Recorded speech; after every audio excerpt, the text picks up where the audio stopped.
and welcome to another speaker event with Class Unity. Class Unity is a Marxist organization in the United States that supports class struggle politics. We believe in class politics, not identity politics, and our ultimate aim is to build a coalition that would form a workers' party in the United States. Our political education program, it promotes a materialist analysis which seeks to understand capitalism as it is today, and that's and part of that is our speaker series where we talk to economists and thinkers about political and economic topics such as this. Today we're speaking to Paul Mattick on his most recent book, The Return of Inflation: Money and Capital in the 21st century. Before we begin, I'd like to ask if you're interested in supporting us, please consider making a donation, or even better, joining us by visiting our website, classunity.org. We have one ongoing class, Intro to Class Unity, which meets on Sundays, and now is a great time to join that. And we have one upcoming event, Sunday, April 28th, with Gary Roth and his book, The Educated Underclass, Students and the False Promise of Social Mobility. Paul Mattick, the speaker today, taught philosophy at New England Conservatory of Music, Bennington College, and Adelphi University. He was the editor of the International Journal of Political Economy and is the author of Social Knowledge, an essay on the nature and limits of social science. Art in its time, theories and practices of modern aesthetics, business as usual, the economic crisis and the failure of capitalism, and theory as critique, essays on capital. He has been the field notes editor of the Brooklyn Rail since 2014. Paul, thank you for joining us. Could you introduce your book? Why do you think inflation has returned? And what do you think it says about the world today? Okay, thank you. And thank you for inviting me. You know, because I'm not a professor. I work by myself. So this book was a weird experience. I sat in a room for 3 years and I read 1 billion pages and I wrote a book. Then trying to figure out money. And I actually wrote it because I spent a very, very long time working on Marxist capital. And I always felt I understand the abstract theory of money, but I don't really understand how money works in the real world because it looks complicated and it's extremely bizarre. It's a very bizarre class of phenomena, monetary phenomena. So I thought, okay, suddenly everybody's wondering, why is there this big burst of inflation? What's going on? This is a great excuse to actually sit down and try to figure out what is money, how does it work, and how does it work specifically in contemporary world capitalism. So, but because I did all this, I was sort of just by myself thinking about this and trying to figure out, you don't really know. Well, it doesn't make any sense. Did I figure it out? Or am I, especially because the solution to many of the problems seemed to me, after pondering them for years, oh, well, it's actually kind of simple and straightforward. Then you think, well, could that really be right? Am I just sort of making this up? And so I'm very, very happy when I have a chance to discuss it with other people who are also interested in understanding contemporary society, as a way of, sort of checking my own ideas and seeing where I have gone astray and where I actually succeeded in figuring something out. So I'm actually very grateful to you for the chance to have this discussion, and I'm very much looking forward to our mutual back and forth. I thought probably the most useful way I can introduce my work is to talk about the way in which it's different from the way in which every other writer discusses inflation. And it is different from the way, as far as I know, every other writer discusses inflation. As you said, or as somebody said a minute ago, inflation became a hot topic in 2021 when suddenly, well, it was actually a hot topic in the years before, and 10 years before 2021, because there wasn't any, and economists were completely puzzled because they thought that they think that inflation is a response to government inflation of the money supply, and since the money supply was gigantically inflated in response to the great financial crisis of 2008, there should have been a gigantic inflation, and there wasn't one. And there was a lot of discussion about this. And then finally, everybody said, oh, what the hell? We don't really know why there's no inflation, but okay, apparently there's no inflation, so we don't have to worry about it. We can just pump more money into the system without worrying about it. And then suddenly inflation took off, and everybody said, oh my God, it's a big problem. Why did that happen? So that was actually the stimulus that got me started. Almost all the discussion of the inflation issue at the present time is an attempt to explain, actually, interestingly enough, not why there wasn't inflation before 2021. They've just dropped that. They've given up. They say, oh well, the population is aging. One of the great somebody from the Federal Reserve Board economist said it must be because of Airbnb. So hotel stays are becoming cheaper, and that's a low. I mean, it's on the discussion of inflation was on such a stupid level. It's very hard to understand. But anyway, now everybody became very excited about saying, well, why is there all this inflation? And all the old theories came back. But the thing that nobody paid any attention to, and which I discovered immediately when I began actually studying the question, is that this is a blip, what's going on now. This is part of a story which has been going on since the 1940s. Inflation became an issue for the capitalist economy, and I mean the world's capitalist economy, not just the United States, after the Second World War. There were moments in the previous history of capitalism, in the 18th century and in the 19th century, and the early 20th century, when there were, so to speak, outbreaks of inflation in one place or another, mostly associated with war, but also with other kinds of emergencies. And people would try to figure out what caused it. There was a lot of discussion about it. But what occurred after the 1940s with the return of prosperity, let's say, it's an arbitrary number, let's say after 1946, was a long period, which has lasted from then to the present, of continuous inflation.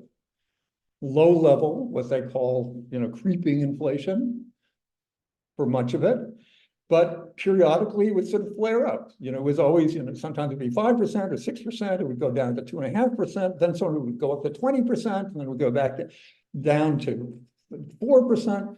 But just as it is today, so since in the whole post-war period is a period of inflation. And because economists are not interested in history, they don't even read the writings of economists from the 1970s, who were many of whom were obsessed with this problem. This was like a major problem that was discussed by pundits, by politicians, and by economists. Why are we now living in an inflationary period, which seems to be permanent? That people were banding around phrases, the age of inflation. It was just taken for granted that this was like a major feature of the post-war economy, the post-Second World War economy. But very curiously, the people who are now trying to figure out what happened in 2021, was it temporary? Was it due to the war in Ukraine? Was it due to government spending? What's the problem here? Did not put it in the context of this long history. So I began I would say the thing that differentiates my starting point from almost everybody else who thinks about this is to say, okay, this is clearly some kind of a period phenomenon. Something changed in global capitalism between the Great Depression, the beginning of the Great Depression, and the end of the Second World War. And whatever that change was manifested itself, it manifested itself in many ways, but one of the forms in which it manifested itself was in this constant tendency towards inflation. And it's also, this is a very notable fact, because if you look at the whole history of capitalism up to this post-war period, it's not true. Inflation, in general, the history of capitalism is a history of deflation, which, if you are Marxists, which you say you are, would not be a mystery to you, because there's supposed to be some kind of relationship between money prices and the productivity of labor. The productivity of labor has been increasing nonstop since the 16th century. And so there should be, we would expect a tendency for prices to go down. Of course, there is a business cycle. There are periods of prosperity and periods of depression. And periods of prosperity, then prices tend to go up because it takes a while for production to produce for producers to produce enough goods to meet demand. But as demand begins to collapse in periods of depression, then prices went down. But if you look across the cycle, there was, just as you would expect from the Marxist account of money and value, a general decline in the price level throughout the world, really.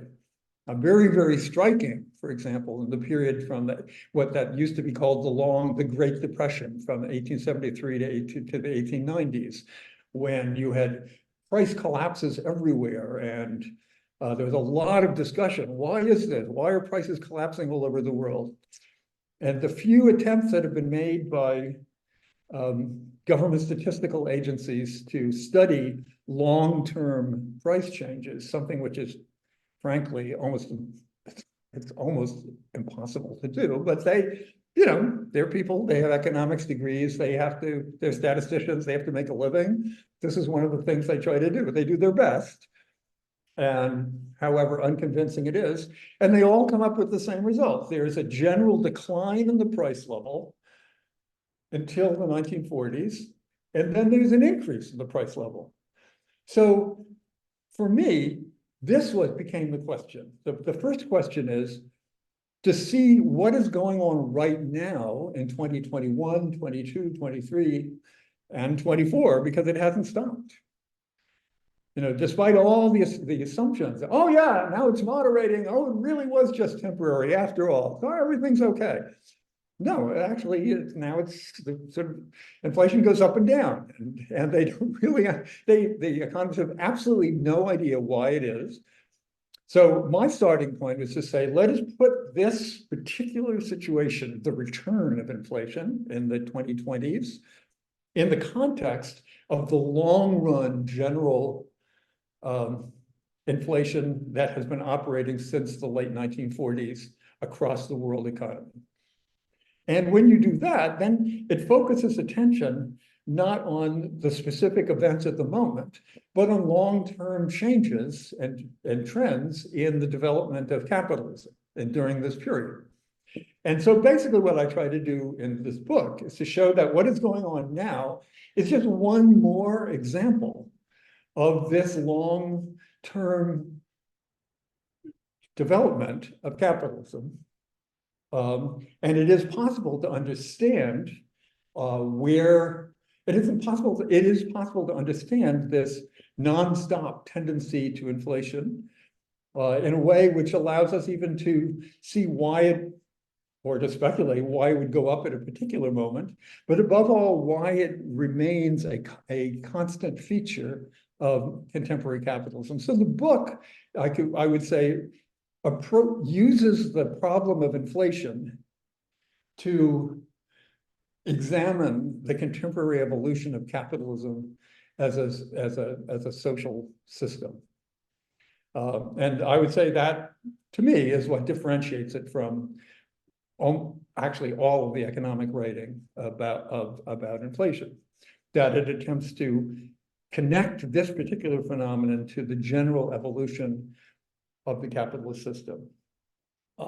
I don't, now, if I were going to take the next step, I would have to give you the whole theory and repeat the contents of the whole book. And that seems to me kind of pointless. You've already read it. You know basically what I think and what I have to say. It may or may not be right, and it may or may not be clear.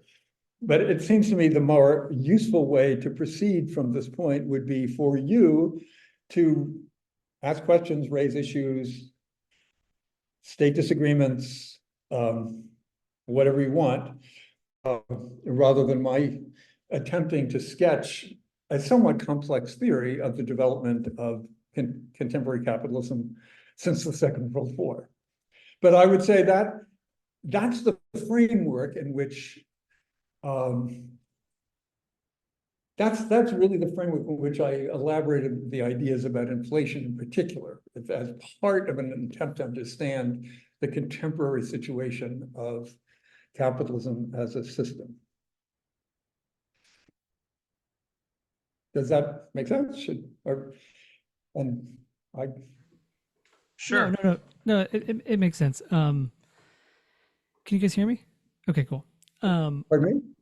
I just wanted to make sure you could hear me because the green box wasn't around my around my face, so I wasn't sure if you could hear me. As a kind of general question for the book, because you mentioned thinking about inflation as a way of kind of understanding the sort of broader trajectory of capitalism.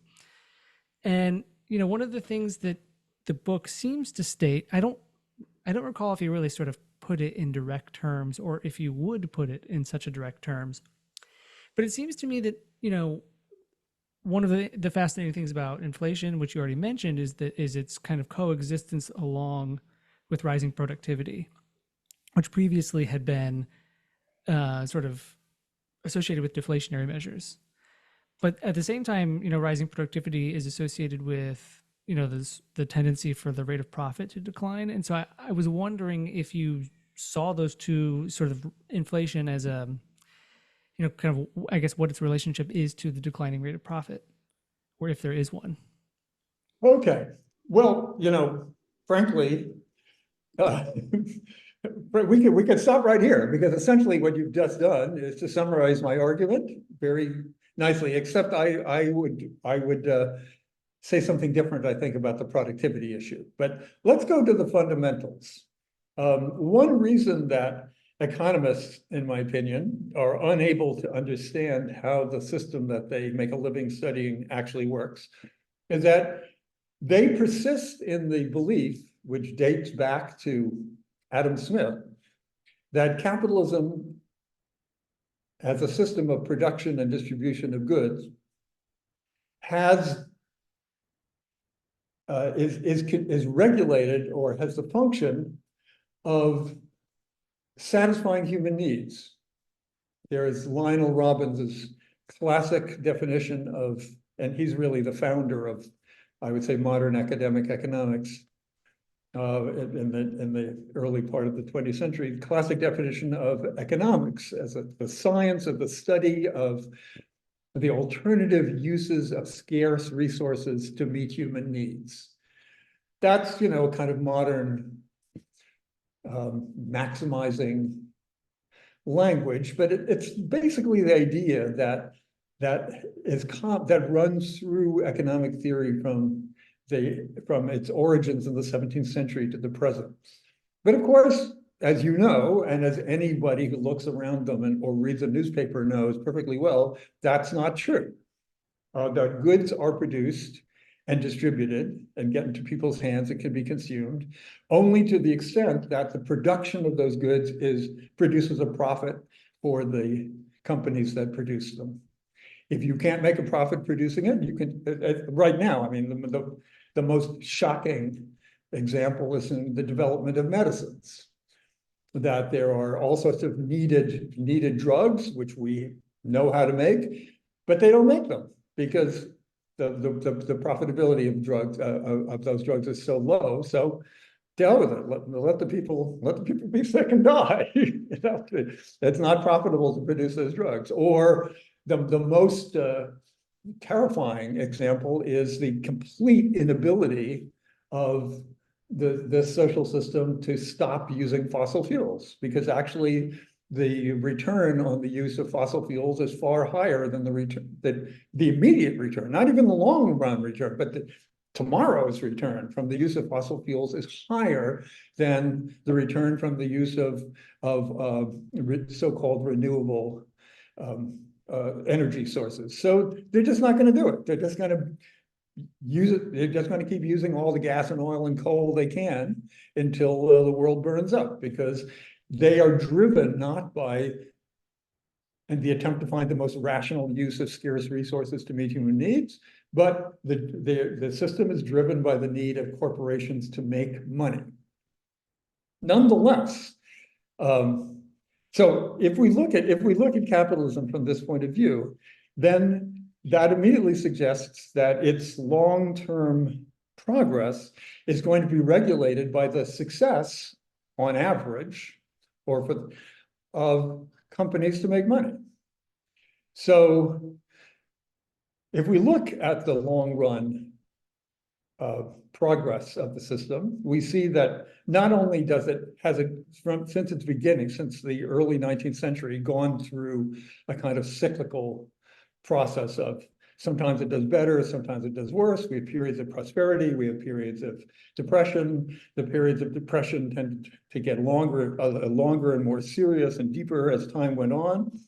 But not only is there this sort of cyclical wave-like aspect to the development of the capitalist economy, but there is also a longer-term trend which has become which set in the 1970s, and which has not gone away since then, which is a general slowdown in investment, a general slowdown in the things they call growth, and therefore also, along with that, a general slowdown in the growth of productivity. That is to say that capitalism is very curiously after being an extremely dynamic system and taking over the earth in just a century and a half, and then utterly transforming everything in 100 years in an amazing, powerful way, now seems to be, stuck in a way that merits the use even by economists of words like stagnation, low growth, and so forth. But what that suggests is that if we, so to speak, reason backwards, if we say, look, what regulates the well-being of the capitalist economy is the ability to create profit. If the economy isn't doing so well, if it's not growing, if it's not investing, if it's not expanding, then there must be something wrong with the profit problem. So that suggests that profitability, whatever that is, but that the capacity of the system to produce more value as it goes through the process of production and distribution is declining. Now, this is not a new idea. This is something that the classical economists already worried about in the very beginning of the 19th century. And I would argue that it was even the center of Marx's analysis of capitalism, that the very attempt to create a more profitable system leads, despite the best intentions of the controllers of industrial decision-making, to a tendency towards a decline in the rate of profit. This then suggests a natural explanation for the continuing role of inflation in economic decision-making. And this is something that even people who weren't Marxists, didn't have that much trouble figuring out in the for example, in the 1970s, where there were a lot of people who wrote things like, Well, the problem is that rates of return are declining. This had been noticed already in the 60s. There was a lot of discussion among economists of a decline in profit rates and rates of return and what was it due to. They could never figure out what it was due to, but it was a recognized fact insofar as there were any facts, known facts in economics. So it was suggested already 50 years ago that companies might try to substitute for creating more profit by, for example, innovating with respect to productivity, just by raising their prices. Because if you raise your prices, you get the money that and not somebody else. So if the oil companies discovered by the early 70s, their profits were going down, partly because oil is sold in dollars. The dollar was a weakening currency, but also for other general reasons. Oil revenues were dropping. So they thought, well, what the hell? Let's just raise the price of oil. And it actually worked great. And in fact, you could say whoever was in a position to try to do that, tried to do that. I mean, I find the whole discussion of inflation now as a giant mystery a little puzzling, because these are not new discoveries. These things were already noticed, as I said, 50 years ago. And of course, if I raise a price, I might make a little more money this year, but I might lose it next year when my suppliers raise their prices. So it's not like we can actually create more stuff, or we can actually create more value by raising prices, but it is a mechanism of competition among economic entities. It's one in which the capitalists tend to blame workers for this. They, oh, well, they didn't ask for higher wages and we wouldn't have to raise our prices. But actually, historically, wage increases lag well behind price increases. And there really are hardly any, there are a few occasions in which there seem to be very short-lived wage price spirals, but if you really look closely at the statistics, those things hardly exist at all. So you could say that it's partly that by raising the prices of consumer goods, as Kostas said to you in his discussion with you, that's of course completely true. That is a transfer of money from the working class as a whole to the employing class as a whole, but it's also a struggle among capitalists for the seizure of let's say, of a declining total sum of profit. So you could say as the total sum of profit declines, there is firms have to use every method at their disposal to seize as much of it as possible. And they use that. They use monopoly positions or temporary bottlenecks or whatever it is to raise their prices. They can't raise their prices arbitrarily, but there is always going to be a slight tendency to sort of chisel everybody else by increasing your prices. So once you accept the idea that there is a declining rate of return for the system as a whole after the Second World War, then it's not surprising that firms should try to deal with this by raising prices. That's not the only way they tried to deal with it. They tried to deal with it, for example, by lowering labor costs. They dealt with it by moving car manufacturing from union states to non-union states, and then they moved them to Korea, and then they moved them. They have tried to figure out various ways to make the production process as efficient and inexpensive as possible. So it's not that inflation is the solution to the problem of declining profitability, but it is it's a response to this, which is the most important general fact about capitalism in the period since, I would say, since the 1970s, when the negative side of the business cycle returned after a long period of prosperity, which had been that's really 25 years. They call it 30 years. It was really only about 25 years of prosperity, which had been prepared by the enormous depression and the Second World War, the largest crisis in capitalist history. So let me stop because I don't want to. I can feel I'm about to start repeating myself, but it seems to me that that is the nexus. That is, so to speak, the place where all of these things to come together is, of course, the question of profitability of capital.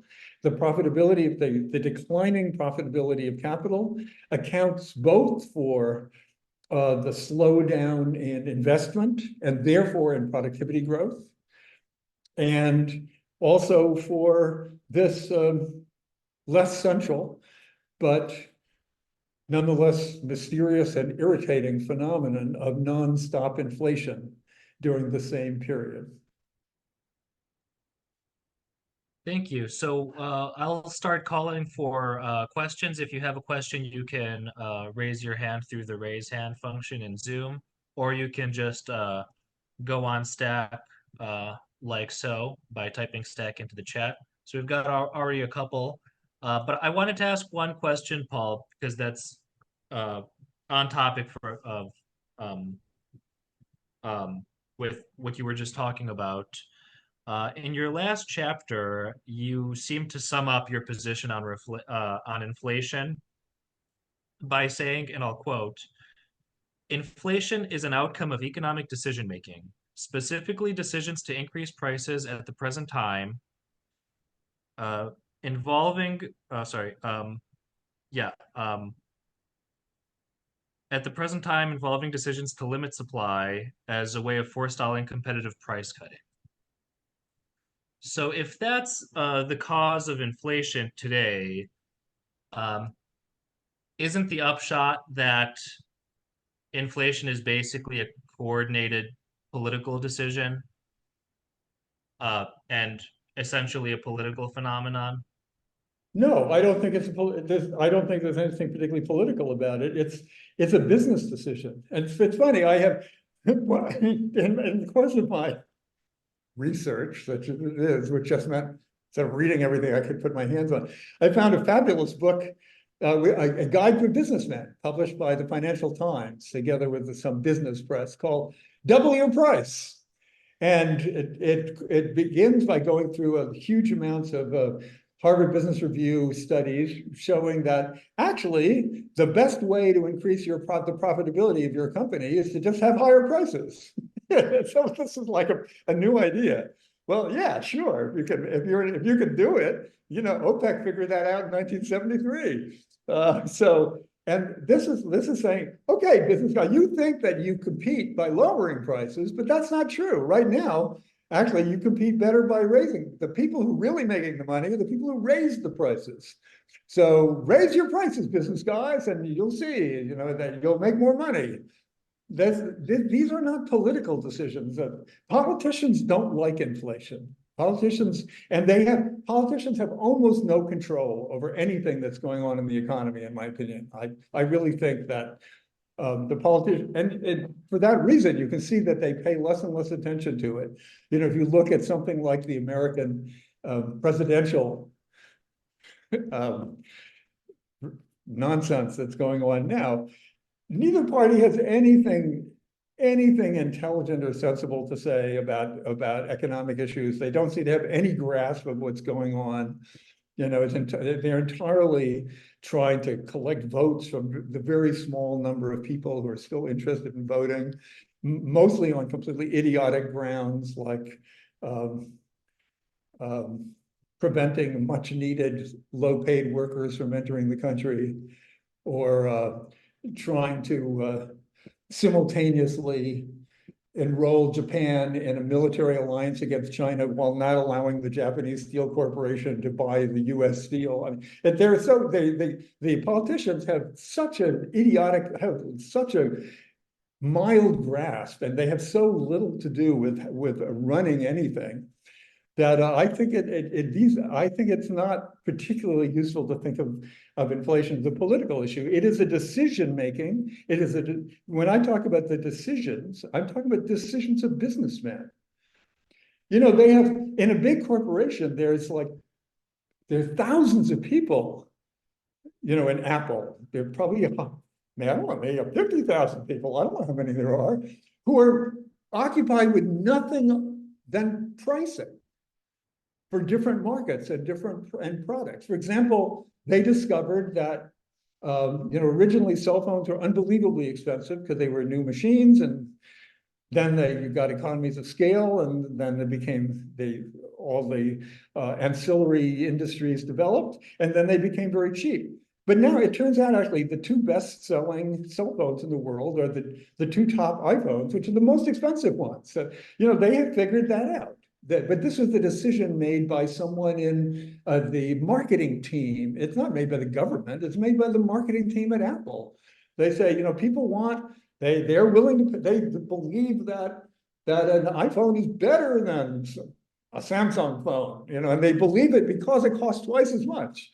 That, you know, they are constantly worrying about this. How much will people pay for this shit? How much can we charge for them? Governments, I think, have nothing to do with it. They would like to control it. They would talk about it endlessly, but you can see, like, partly because the people who are policymakers, as they like to call them, and they are policymakers. They have policies, and there are some guys and ladies who make them. They don't understand how anything works. They have no idea how their system works. They really don't. They don't understand the economy at all. It's not like there's some secret plan that the government and the capitalists are getting together to figure out how to screw the working class. They don't know what's going on. That's my conviction. They really have no idea.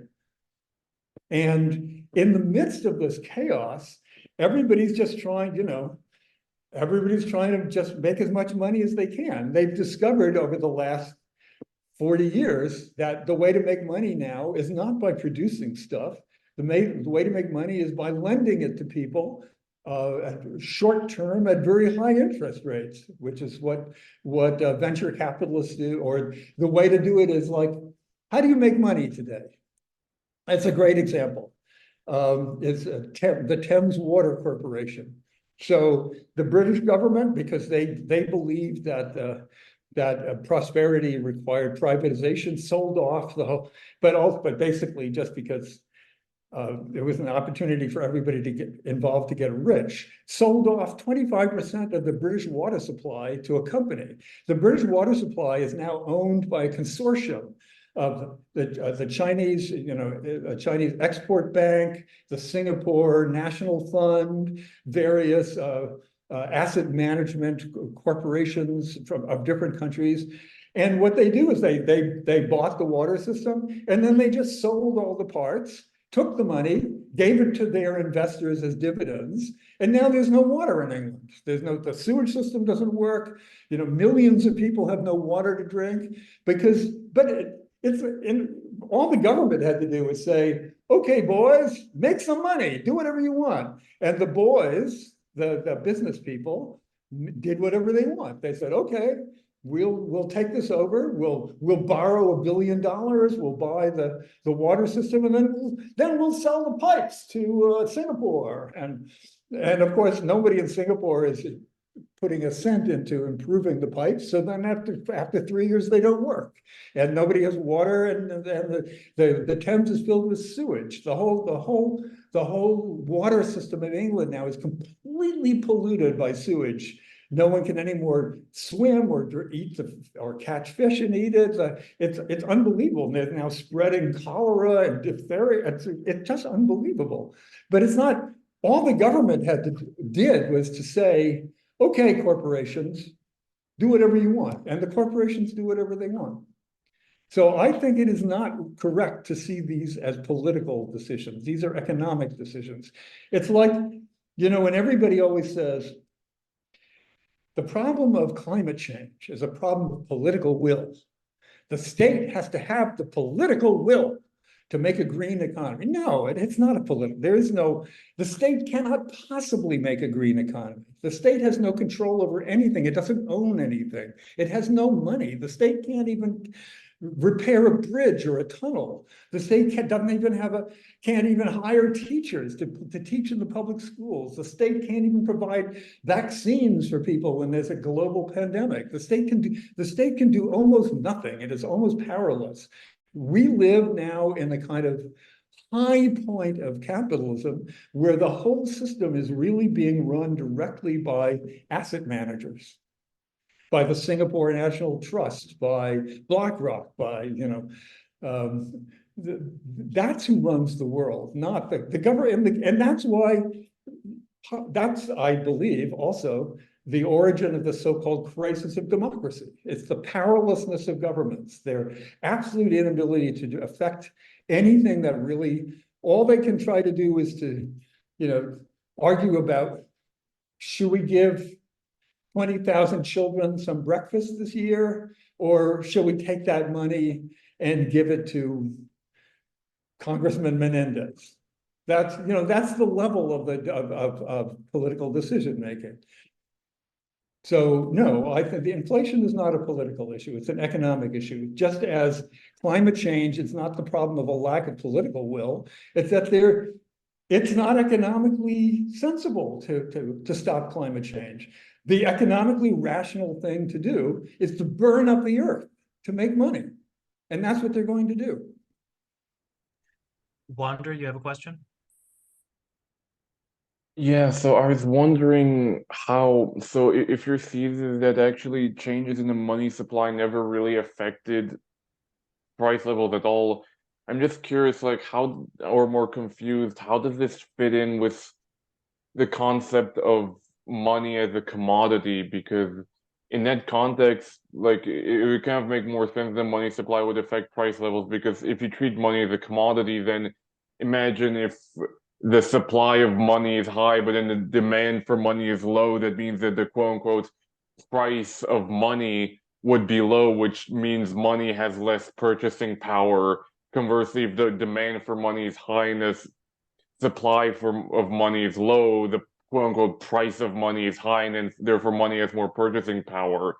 And you also have like historical examples, such as in like the 500 years ago, in like the early modern era, the so-called price revolution, where thanks to the Spanish conquest of the Americas, they started exporting massive amounts of gold and silver all over the world, including to Europe, and that led to like this significant inflation because the money supply expanded massively. So I'm just kind of curious, how would you explain that, or explain it in the framework of money as a commodity? I don't know, maybe I'm just totally misunderstanding things. Okay, all of these are really important and good issues that you're raising, and but there are a few of them that are tangled up with each other, which have to be separated in order to make sense of it. One of the issues, let me just take the easiest one. The stuff about the 16th century and the gold and silver from the Americans, it's just not true. That was an idea that they had in the 16th century. And there are even a few people there are people who had it in the 18th century, there are people who had it in the 19th century, but actually now but nobody had any data, nobody had any information. Actually, now that this has been studied in great detail by historians, it's actually just not true. There is no discernible causal relationship between the import of gold into Europe from the Americas and the rising price level in Europe. But that's in a way a kind of weird, special argument that economic historians have with each other. But that's my impression anyway. I'm not an expert on it, but my impression is that people thought, oh, well, money is a commodity. So just like other commodities, its value is regulated by supply and demand. So if there's a lot of money, if there's a lot of gold and not a lot of wheat, then wheat prices are going to have to go up. But actually, it doesn't really work like that. And the other issue is that money, it is true that originally money, actually, it's not even true that originally money was like money. Commodities were used as money. They could be oxen or salt or fine gold bars, and then in ancient Greece, but then again in the 16th century, people began to mint coins and have sort of standard weights of the commodities. But actually, that doesn't. It turned out that this is not a very good system. It is not a very good basis for a monetary system for capitalism. It might work very well if you are a Maasai and you want to buy a wife for your son, and a girl from the neighboring family costs 300 cows. All that may work out very well, but when you're beginning to invest money when you're sending a ship to the Pacific to come back with nutmeg, you can't. For one thing, you can't really send it with sacks of gold, and also it's just too complicated. You have speculation, you have the people investing not knowing what the returns are going to be, and it turns out that the commodity money never worked very well, and it was always supplemented by basically banknotes. That if I sent a merchant from my company to the Levant to come back with some spices, I didn't want to send him with a big bunch of gold bars, because some pirate was going to take those gold bars. So he would take those gold bars, bring them to a bank. The bank would give him a piece of paper, and then he would give the piece of paper to a bank in Goa, and the banker in Goa would cash that piece of paper in for gold bars. So I mean, I'm talking in a very primitive way, but that's the basic mechanism. But what actually became the real money stuff was the pieces of paper, the promises to pay. And this had the enormous advantage over commodity money of being very flexible. You could multiply the quantity of these pieces of paper. You could lend the same pieces of paper out over and over, because if I lend it to you and if you say, I need $5 till Monday, and I give it to you, and I know, and you know, I can also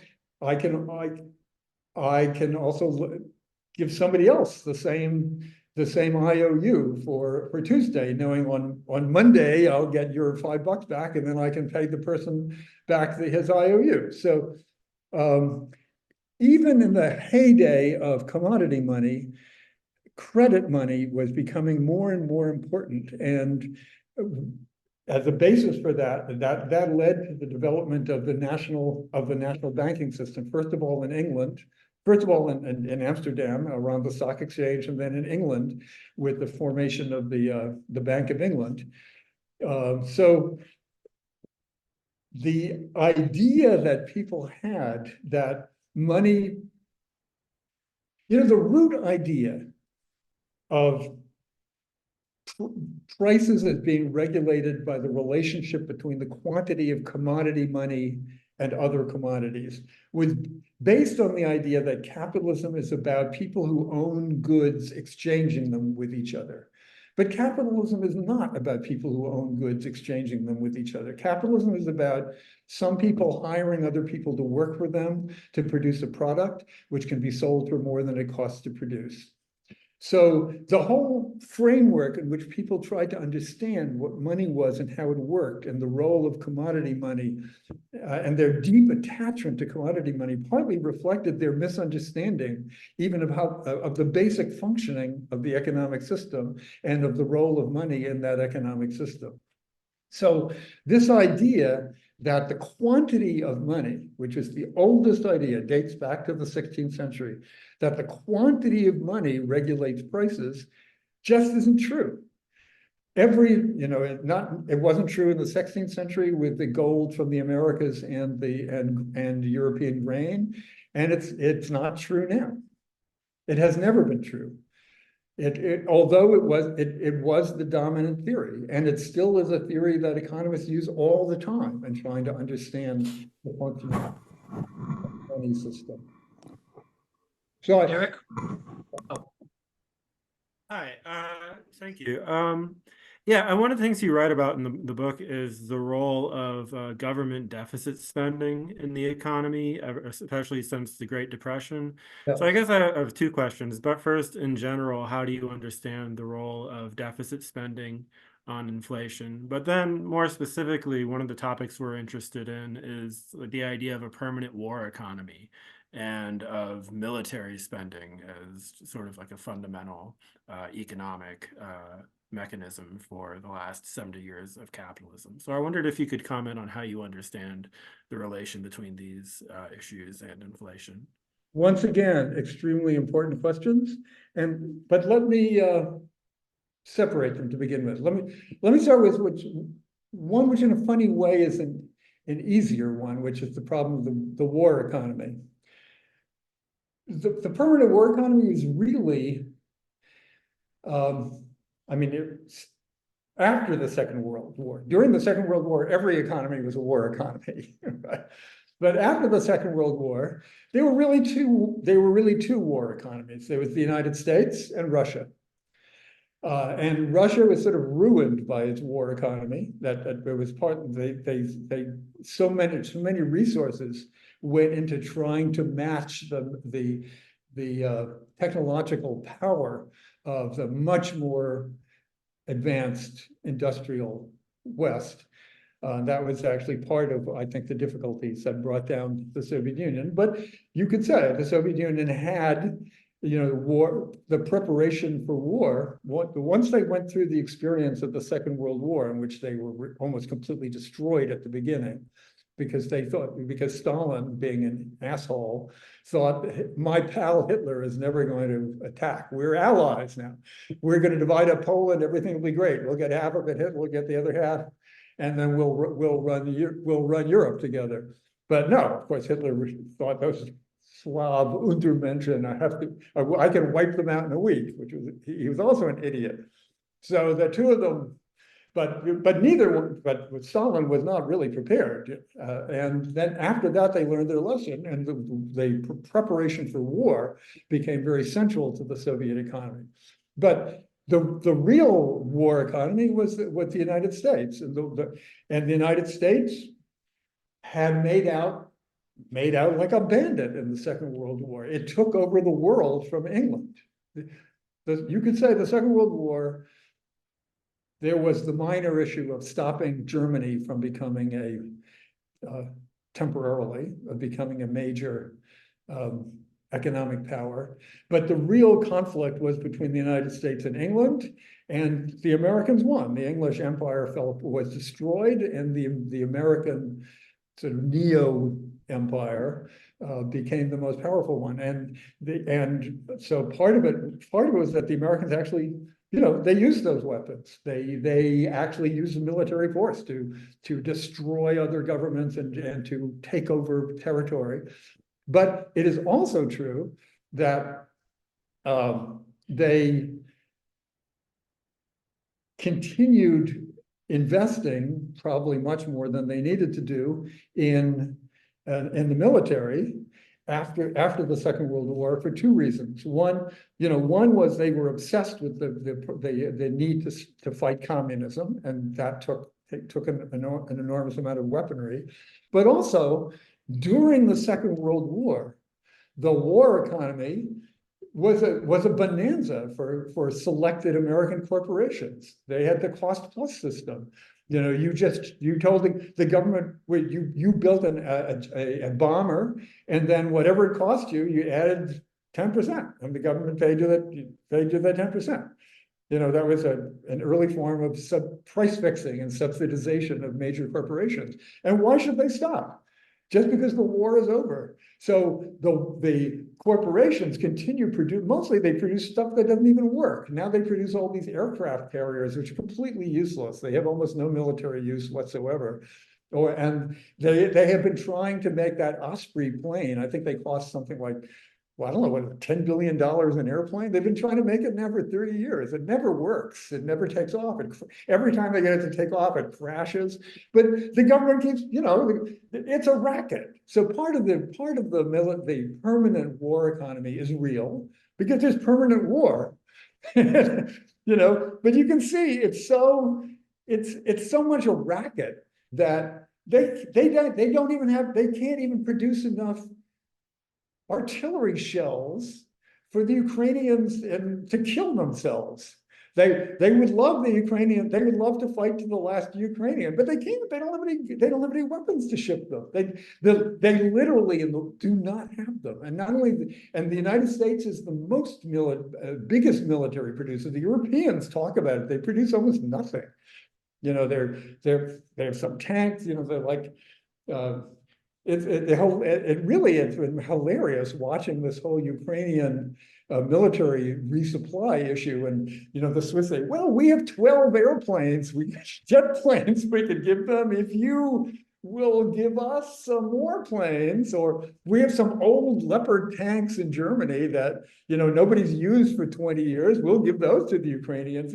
There's very little war economy, actually. It's mostly a racket that Lockheed and Grumman and now everybody's getting busy. Now great. Now we have to get ready to fight the Russians. We're all going to make a lot of money. We're going to make lots of shells, but it's just starting up. And who knows? I think they're just going to let the Ukrainians they're going to let them go because they are not going to put endless amounts of money into this nonsense. So then it will sort of all peter out. But so there's always, these issues are always very complicated. There's the war economy, which both partly it's a racket, partly it produces stuff that they can actually use in the pursuit of power. And then there's also the part of it where in the course of the Second World War, whole areas and communities became dependent on it. Like I was talking to Adam about the book he was just reviewing by the person Khan, who talks about how the Midwest was entirely transformed economically by the creation of military bases and nuclear weapons production, so forth.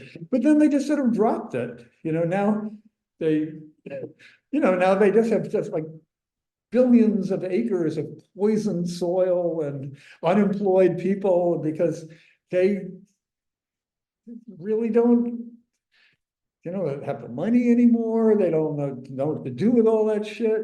And so these things, again, they're part of it is real, part of it is a racket, and part of it has to do with the general tendency of the state paying for more and more of the economy because of the failure of private investment. I think that's the thing that it's really important to come back to over and over and to stick to as the fundamental point.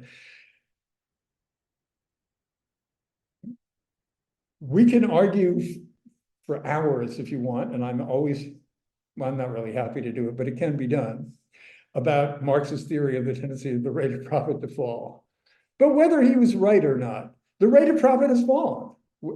As a matter of fact, I stick with Marx because even though it's so abstract and you can't prove it statistically or anything, it's the only theory there is.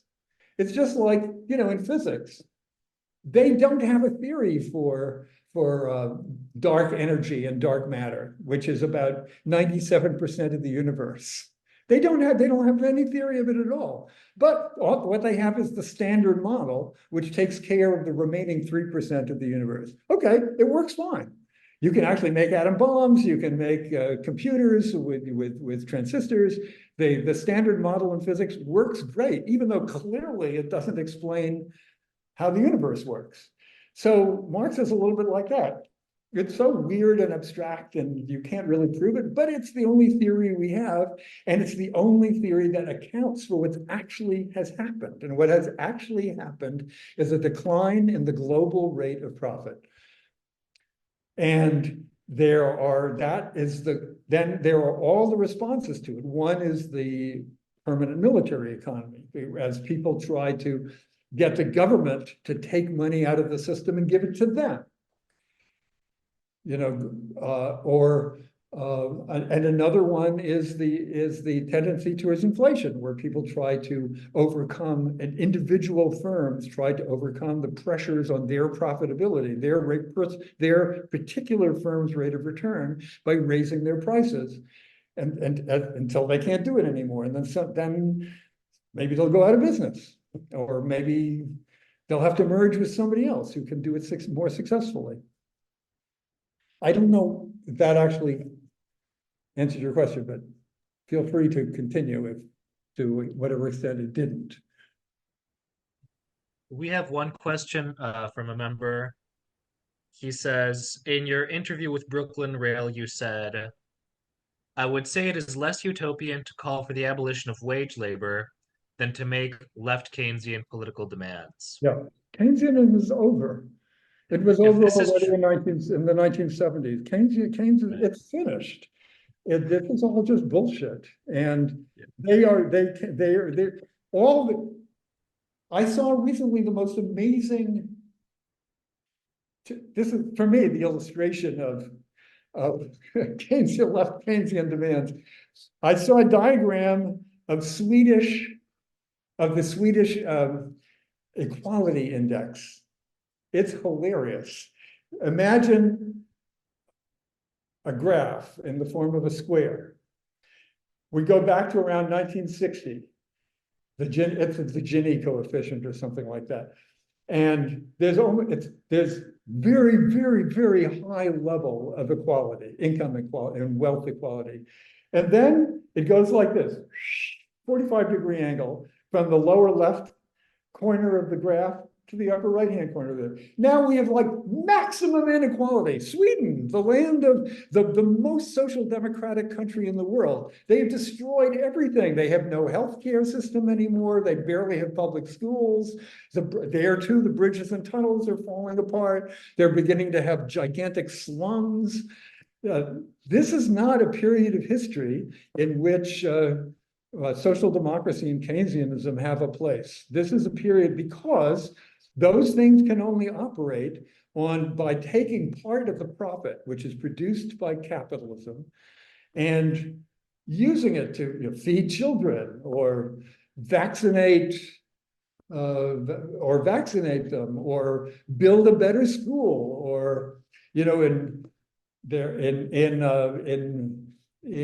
Norway, if you get sick, if you get seriously sick, they send you to Bermuda for 2 weeks because they have oil.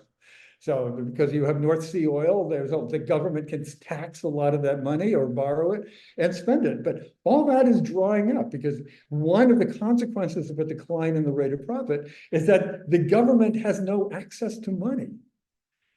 And you can see it all. You can just see it all over the country.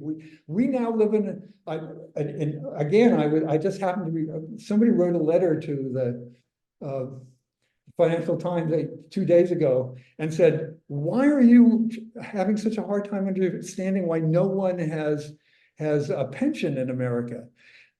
30% of Americans earn $15 an hour or less. How are they going to save for the future? How are they going to have pensions? 50% of Americans make $40,000 families make $40,000 a year or less. It's impossible.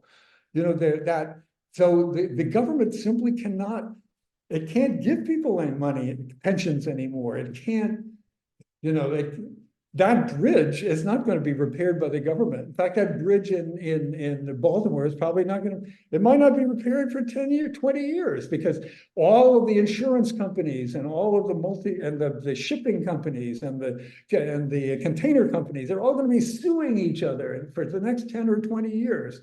In the meantime, the whole, that bridge is just going to rust into the water, or maybe They'll fix it because they have to be able to move trucks across it, and then till the next boat runs into it.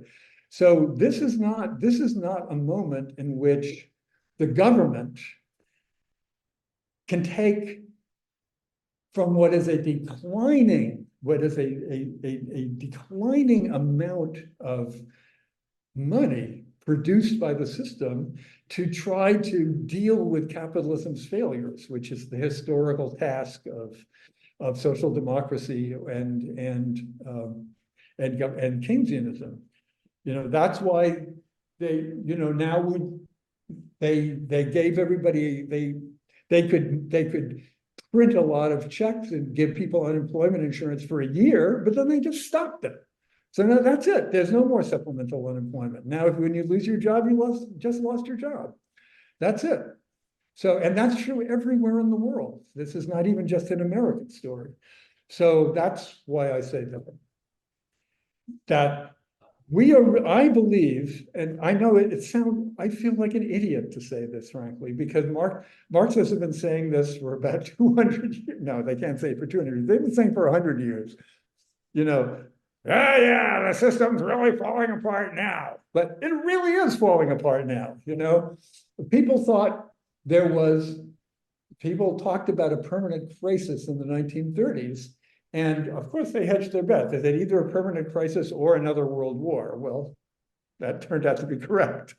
But now they barely even have the money to fight wars now. It's, you know, it's I don't even know if you could, you know, today's wars are, it's like gang wars in Haiti and gangsters fighting each other for gold mines in Africa. This is the wars of the present. We don't even, you know, the Keynesianism was unable to affect the Depression. The Depression just, by 1937, there was still less investment than there was in 1929 and higher unemployment rates. What saved capitalism was the Second World War. It was the wartime spending saved, put back, ended the Depression and ended capital and saved capitalism. But now I don't even know if they can do that anymore. Yeah, that money is gone. You know, now the problem is everybody is noticing, oh my God, now the national debt is it's 120% of GDP. In Japan, it's 225% of GDP. How are they good? You know, if you say, Japan, you must fight China, you must build aircraft carriers. They can't build aircraft carriers. They don't have any money. They literally have no money. And even the United States can't even send, they don't even want to send 150 millimeter shells to the idiotic Ukrainians because they can't afford it. Who's going to pay for that? So There's pardon me. So that's why I say, you know, we are reaching a moment where either people will say, I just can't stand this, we can't stand this anymore, and we need to try to reorganize social life, or it's just going to go down in flames. This is it. I really think we are reaching capitalism has entered its last 100 years or 50 years or 25 is too short. I mean, even when the world was really burning up, there'll be parts of it that'll still be functional and so forth. There hundreds of millions of people will die in Asia and Africa, but in North America and Europe, there'll still be enclaves of people staying alive and probably even playing golf and flying private jets or doing whatever they like to do. But this is not a moment for reform. This is not, just like they can't do anything about climate change. They just can't do it. Because to do that, you would have to destroy the world's largest corporations. The world's largest corporations, not by capitalization, but by revenue, are oil companies, automobile companies, and banks. So that's it. As soon as you see that data, you know, there's not going to be they're not going to fight climate change. They're not going to destroy the world's largest corporations, all of who they would have to throw out all the capital investment. They can't do it. So either I would say, this is a good moment to be a Marxist revolutionary. I mean, it's a bad moment because nobody's interested in it. So it's very depressing. But, from a rational point of view, it's the only hope. It really is the only hope. There's a direct response on this topic. Daniel, go ahead. Okay, yeah, I wanted to ask about your view on something.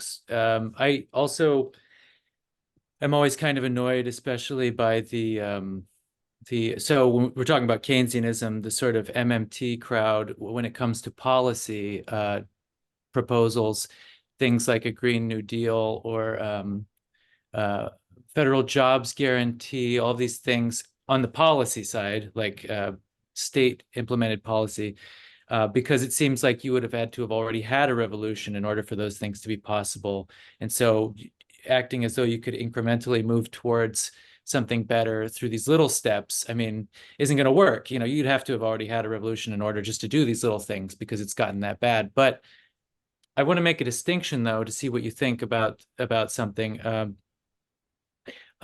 There's also the theoretical side, and not just of Keynesianism like Krugman and these types, but the post-Keynesians, the fundamentalists like Joan Robinson, Mikhail Kalecki, Hyman Minsky, who are much closer to Marx, maybe not in terms of politics so much, although I would say a little bit. I mean, Kalecki was involved with planning in Poland and so forth, but theoretically they're very close. And so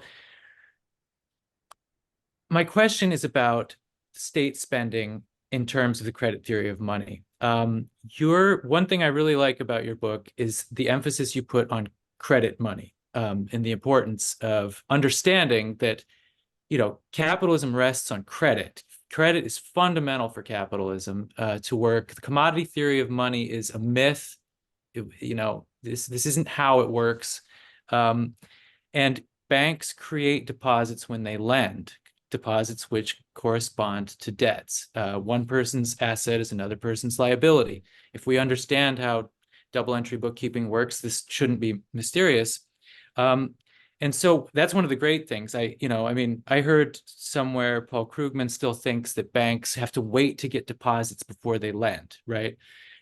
So it's crazy. But many people still think this. But the alternative, of course, is to see an economy as a system of interlocking balance sheets, where deposits are created when they're spending. And so my question is about the state on this point of what the state can do. And so my understanding and on the basis of what I understand, what I do take from the left post-Keynesians, is that if we really see the economy as a system of interlocking balance sheets, then the state creates money when it spends. So the state, it gets a B-52, or I don't even know what they buy anymore. And when it does that, Boeing or McDonnell Douglas, when they buy tanks, Abrams, just a deposit shows up, a positive balance on their balance sheet, which corresponds to a negative balance on the government's balance sheet. Of course, this is at the federal level, the currency issuer.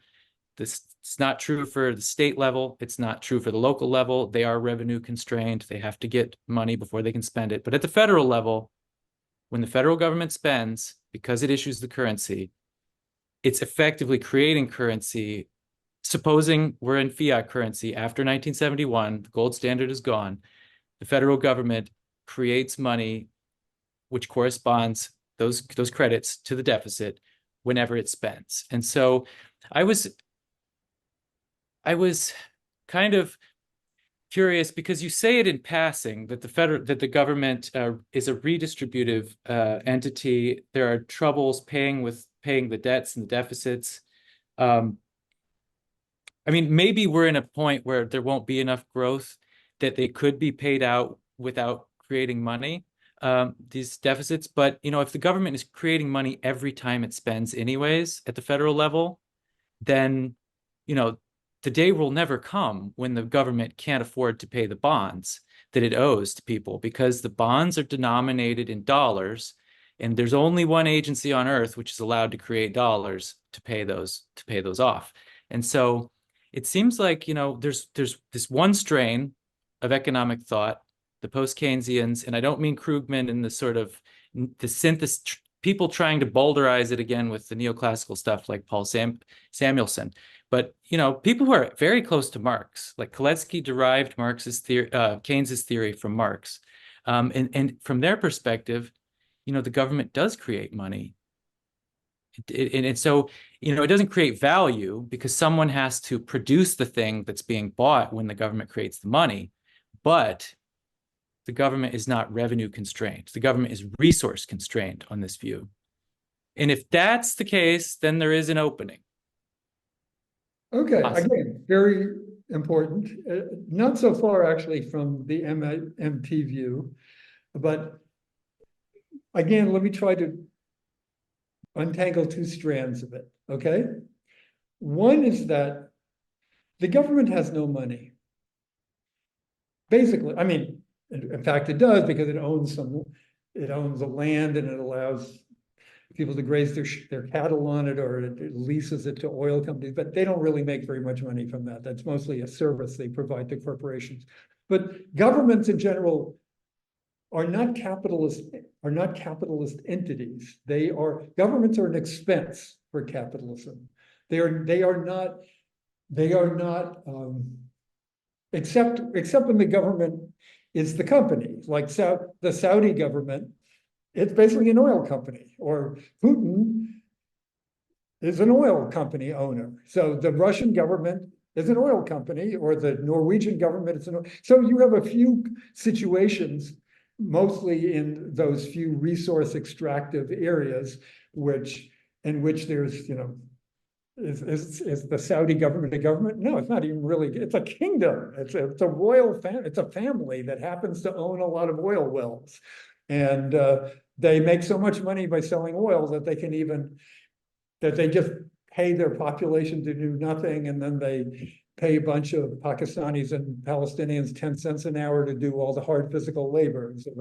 But if you leave out those areas, like where the government is the company, where it's like you used to have company towns. So you have a few countries which are company countries, like Russia or Saudi Arabia or Singapore, where they're just sort of, groups of racketeers who have managed to get hold of some kind of resource that they can extract money from the rest of the system from. But if you leave those apart and you look at, what I would consider the real capitalist governments, Germany, England, Japan, the United States, the governments have no money.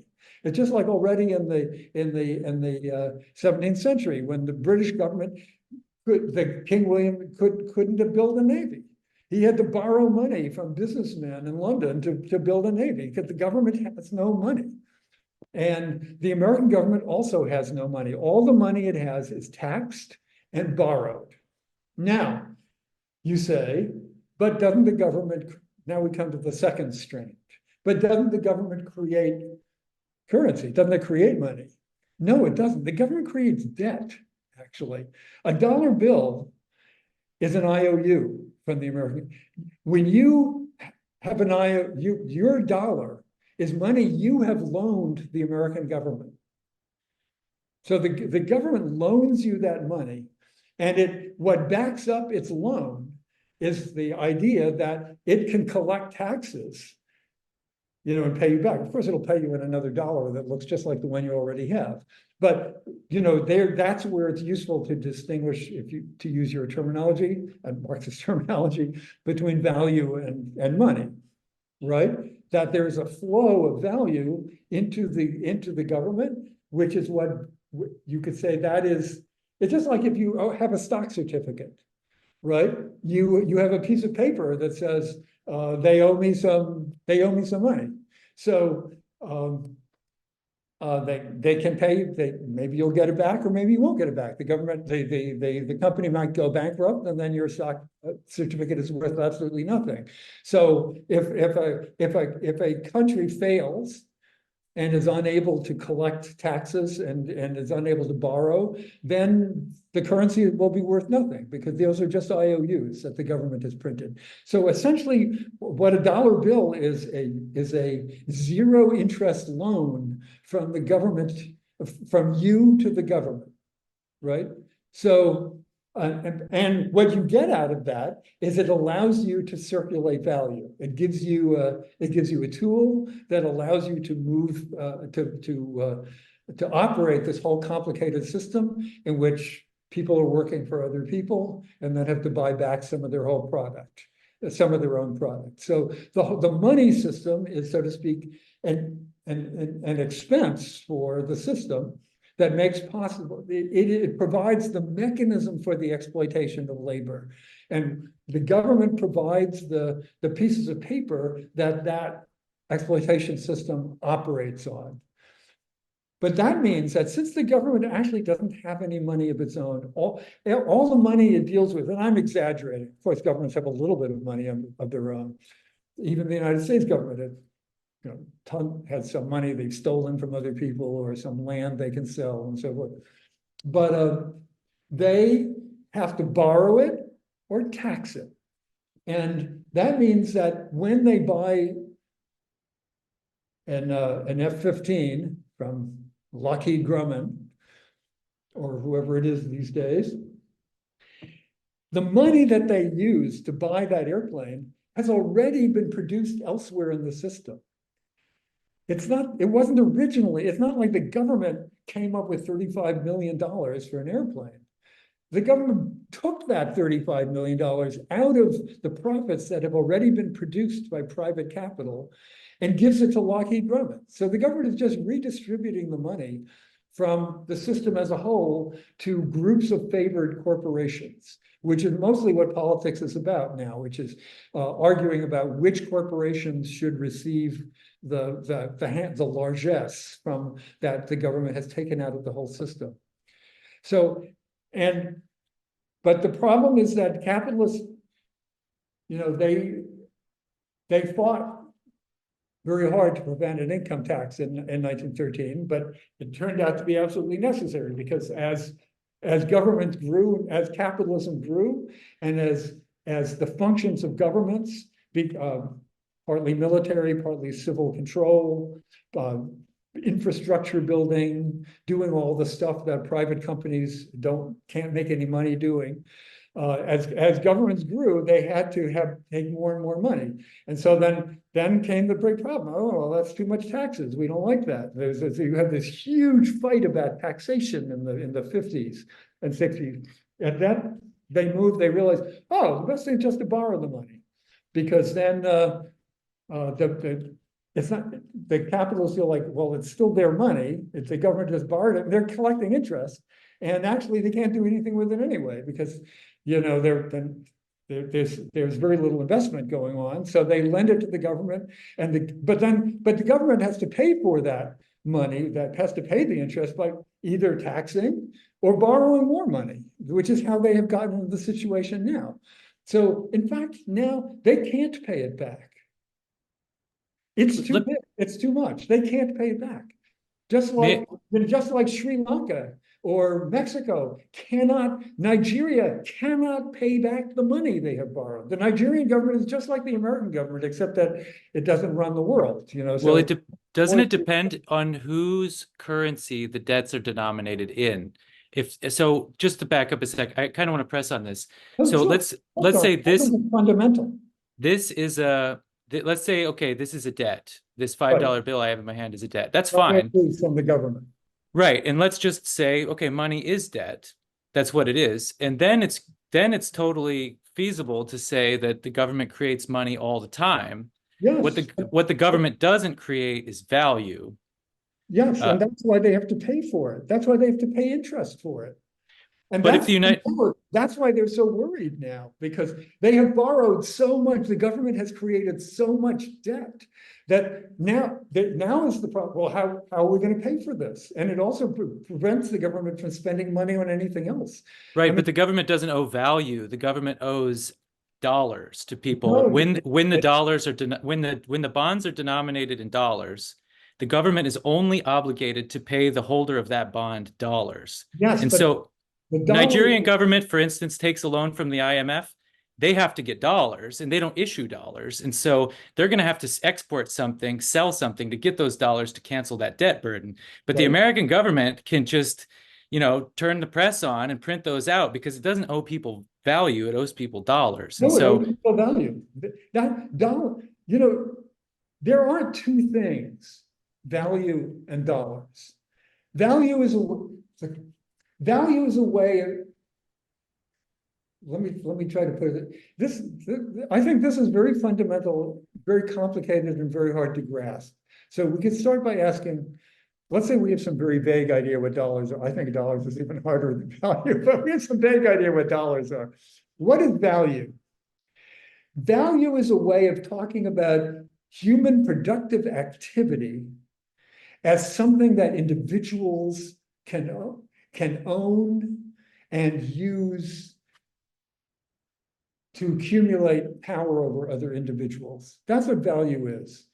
And value has to be carried by something. It has to be value. That is to say, value is a system of representation. It is a way of representing human activity.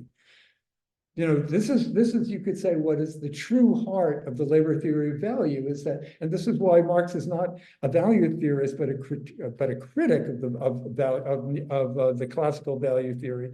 That value for him is a fetishistic way of talking about human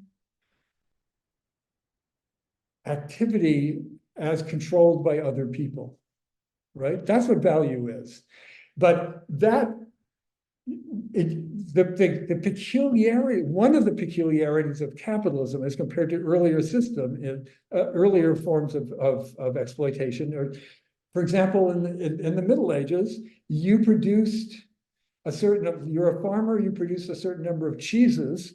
The guy in the castle on the hill just says at the harvest time, give me half of your cheeses or I'll kill you. So that's it, right? No mystery, no value.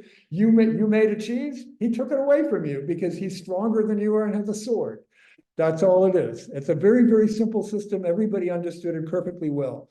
The weird thing about capitalism is it's basically the same idea, except that now I get to have your product because you can't touch anything unless you get money from me in exchange for working for me.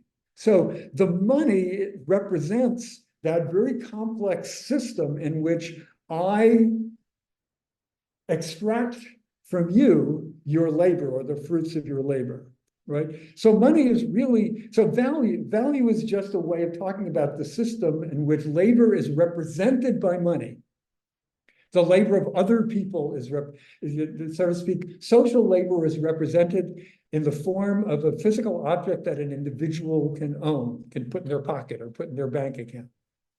But and then we have this highly ramified system, with IOUs and ultimately all kinds of derivatives and all kinds of nonsense built on it. But basically, that's what's all going on. And the problem is that when I say the government has no money of its own, I mean the government is not a value producer. The government is a value consumer.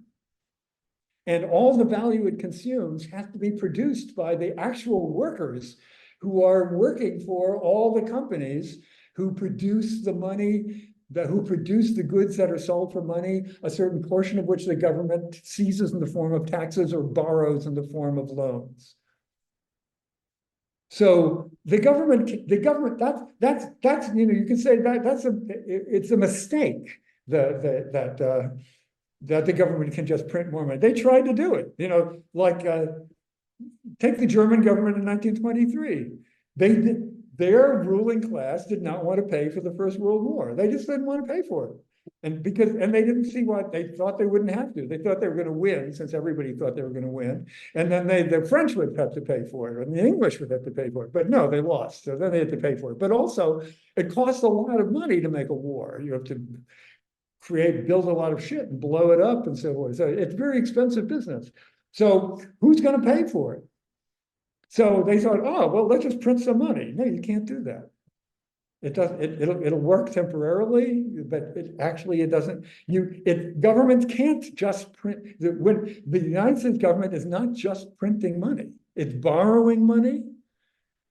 And when we say it borrows money, they are actually being loaned the value that has been produced by actual workers in the rest of the social system. So it's an illusion that they can just print all the money. They can't. When they try to do that, like in Argentina, you see what the results are. There are a few places where once in a while governments don't know what to do. You know, they have gigantic debts. They borrowed billions of dollars and billions of dollars in Argentina, but they don't make enough. They don't make enough money to pay it back. So they try to, let's print some pesos, but it doesn't work. So now they finally say, okay, you can't just print money. That's what's happening in Argentina right now. You can't, the IMF said, and the World Bank said, you can't just print money. You have to just starve the people to death. You have to take every toy away from the children. You have to take all the milk away from the mothers. You have to take all the clothing away from people, and you have to gather together however much cash you can get by selling that shit and giving it to us. Because you can't just print your way out of this. And the United States government can't print its way out of it either. Germany had debts denominated in a currency which it did not issue. And so printing money in order to devalue, in order to get exports, to get dollars to pay those burdens off, was my understanding of how the hyperinflation worked. But let's say the federal government, which issues its own currency, owes, I don't know, $1 trillion tomorrow. Those are denominated in contracts, bonds. And this is money I'm talking about, not value. I'm talking paper. Right. The government could just print that money and say, here you go, asshole, here's your money. And then legally the obligation is fulfilled, right? And then that person can't take any more recourse because all the contract says is you have to be provided with these because it says however many dollars falls due on this day, you got to get paid. And this thing, I mean, it entered circulation somewhere. This comes from the Treasury. And so it seems like if we really stick to this distinction between value and money, then, I mean, it is true that the government does not produce value, but certainly the money itself literally has to come from the government because it has to originate somewhere. But they're not crazy. They have said, that's not how it works. That's not how they set it up.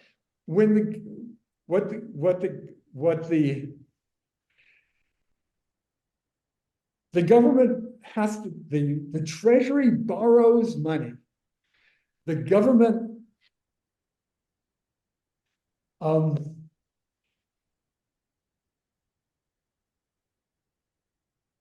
has to buy those Treasury bills.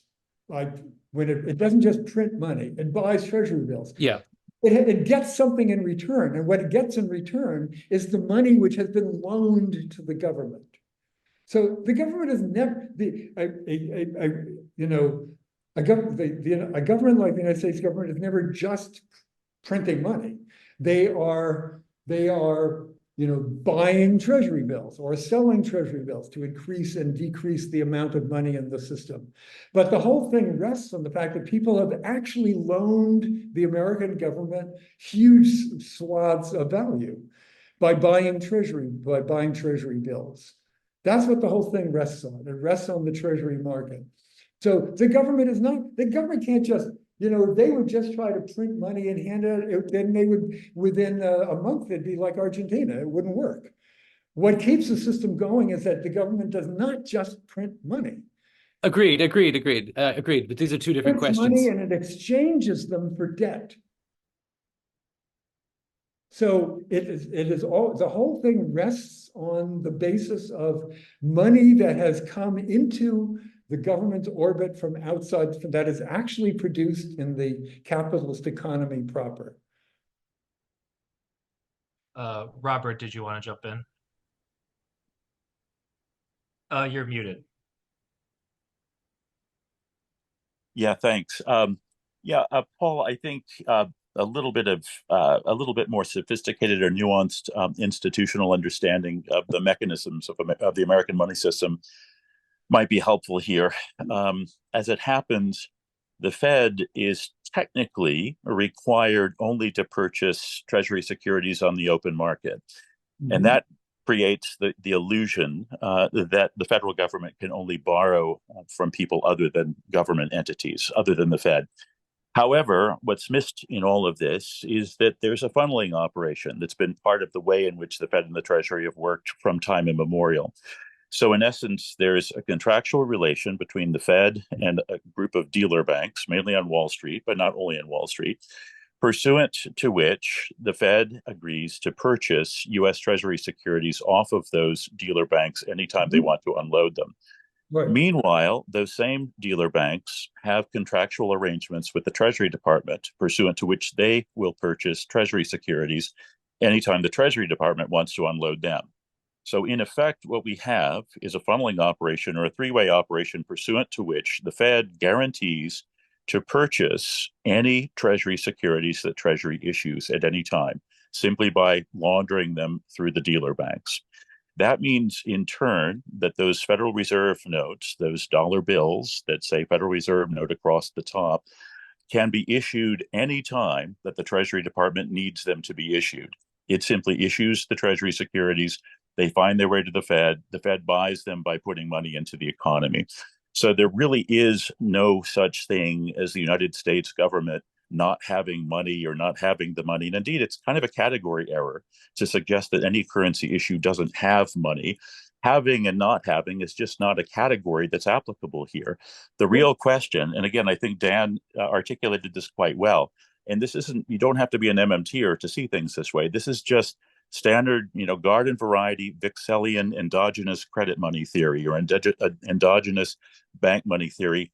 People often, of course, credit Vixel for giving us the first mathematical models of this, but it's all over Marx as well, right? Capital volumes 2 and 3 are very sophisticated on credit money. But what that really means is that Daniel is quite right. It doesn't make sense to talk about the government not having money. The only actual constraint is indeed the resource constraint, right? Is there production to absorb the new money?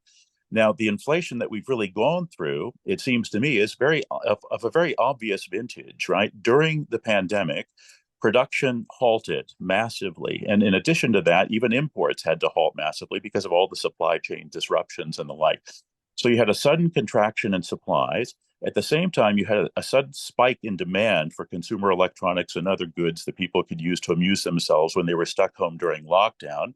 So you have demand spiking, you have supplies plummeting, and at the same time, you have the government, quite necessarily, in order to sort of rescue us or prevent complete meltdown, issuing money massively to enable households to buy whatever was left. So, of course, we had a massive inflation, but of course, also it was bound to be transitory. And I think the so-called team transitory people were quite right about it. And the very reason that you actually see that inflation now abating is precisely because the supplies are coming back, they've come back. Meanwhile, the money supplies themselves are contracting because the Fed is actually doing monetary policy correctly. None of this, of course, speaks to the long-term trends of inflation, which I think you're quite right to emphasize. And I think we are in the sort of terminal stages of capitalism. But if we wanted to talk about the recent inflation, the inflation of recent times, I don't think we have to think in terms of sort of long cycles or long waves. We had a very obvious exogenous event here, an exogenous event that affected supplies and also necessitated the sudden issuance of more endogenous money to get us over that particular hump. Okay, those seem to be two different issues, although you're right to connect them. I'm not so impressed by the transitoriness of the current inflation, and neither apparently are central banks. So we'll have to see how that goes. And I think there's actually a reason that really nobody who is in charge of this monetary policy claims to understand what's going on, and I think they actually don't. So of course, it's obvious that when you have a when you have a cessation of productive activity for a year, then you're going to have a decrease and at the same time you hand out money to people, then you're going to have a supply and demand mismatch, and that makes it possible for people to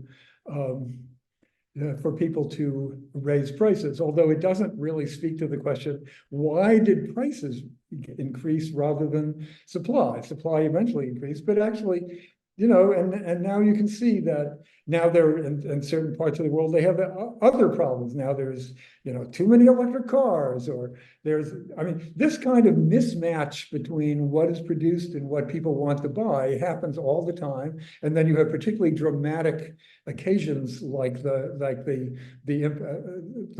one that was due to the impact of COVID. With respect to Treasury, actually, I think it's not completely correct what you say. In fact, the Treasury has to raise the money by selling the bills. And there's a constant discussion of this whenever there's when the Treasury needs to raise more money, will they actually succeed in selling it? How will this affect other currencies? It's not a simple matter that they can just sort of, that between private banks, the Treasury and the Fed, they can just sort of control the money supply. They actually have to go on in the public on the market and sell their debt. And this is something which is always a matter of some concern and discussion. But the main thing is they actually have to sell that debt. They have to actually get people to give them the money to buy the new Treasury bills. It's not just something that the banks can arrange among themselves. That's not true.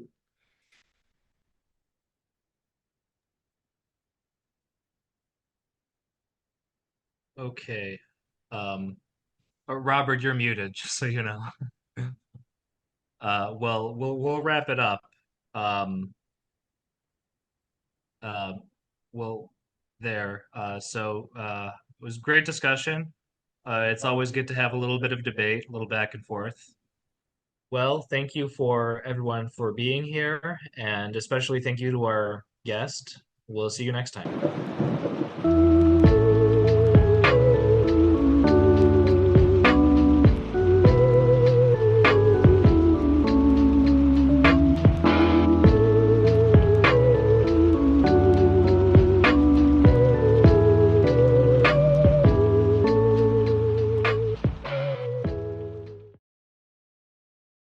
We'll see you next time.